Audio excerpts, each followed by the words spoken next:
Hello guys, আমাদের এই দিনাজপুর ডিস্ট্রিক্টে উত্তরবঙ্গে প্রচুর ধান। এই আমাদের কৃষক ধান কাটেছে এখানে, আমাদের কৃষক ধান কাটেছে। দেখুন একটু ধান কাটাগুলো দেখুন, প্রচুর ধান হয়েছে এবার। সে একটা বিশাল একটা পাথার। এই পাথার দেখলে আপনার চোখ জুড়াইবে না।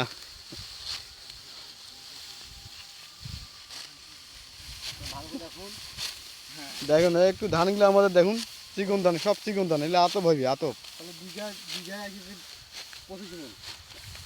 আর এবারে ধান সুন্দর ধান হয়েছে।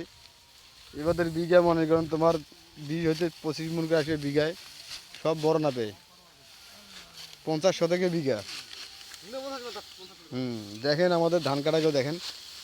ভালো লাগলে একটু লাইক করবেন, শেয়ার করবেন, কমেন্ট করবেন।